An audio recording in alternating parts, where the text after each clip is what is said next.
Bonjour et bienvenue. Aujourd'hui, le 24 juin 2025, marque un tournant dramatique au Moyen-Orient. Un cessez-le-feu fragile entre Israël et l'Iran. Après 12 jours d'échanges de frappes et de contre-frappes, nous allons analyser les développements clés.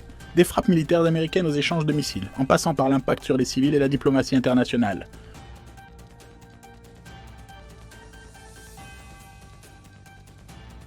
Le 13 juin, Israël a lancé des frappes aériennes surprises contre des sites militaires et nucléaires majeurs en Iran.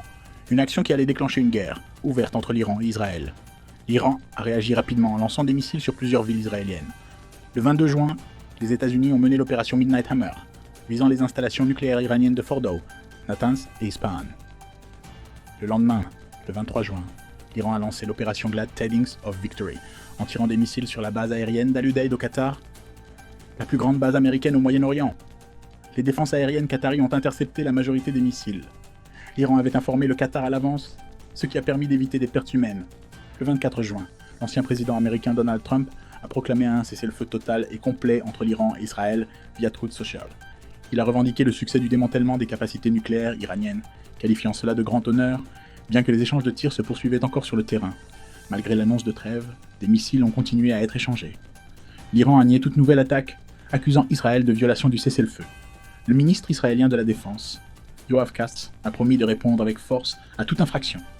Les deux parties ont publiquement réaffirmé leur engagement envers la trêve, mais les sirènes d'alerte ont retenti dans le nord d'Israël et des frappes de représailles ont visé des zones proches de Téhéran. Des bombardements israéliens auraient.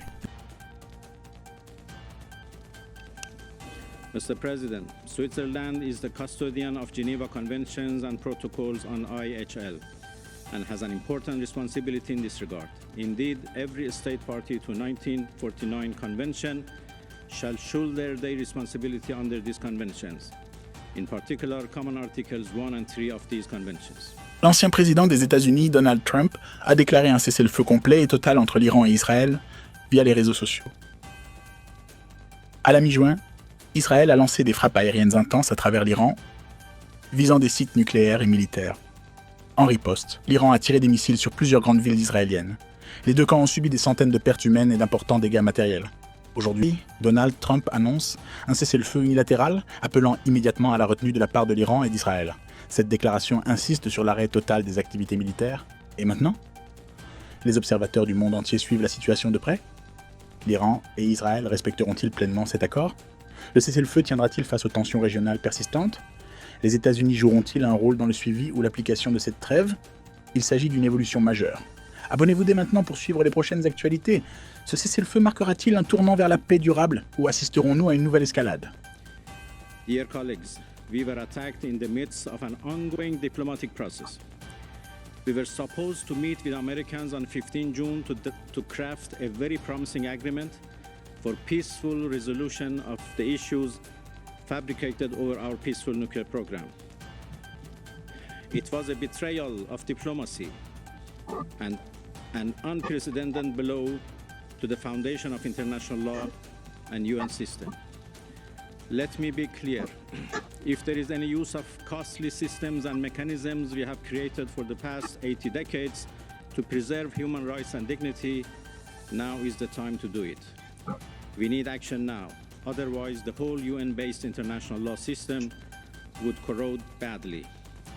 This is a historic moment for human civilization when a civilized nation has come under an unjust war of aggression.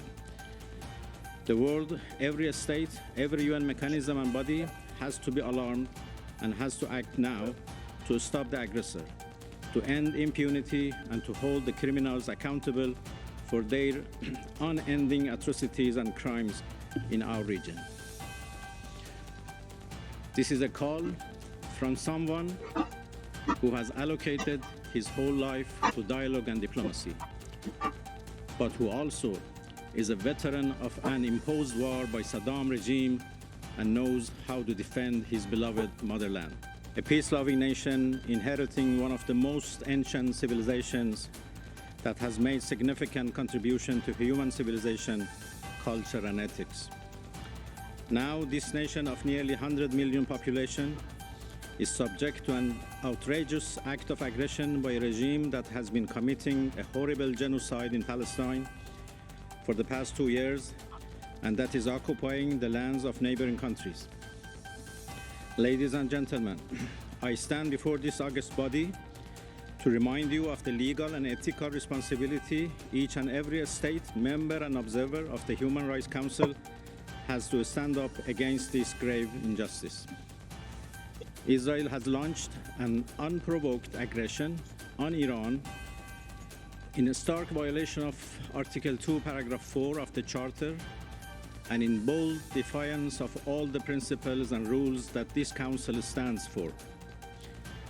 This is an unjust war imposed on my people since early hours of Friday, 13 June, when Israel perpetrated a mix of unlawful and criminal operations against off-duty military personnel, university professors, and ordinary people.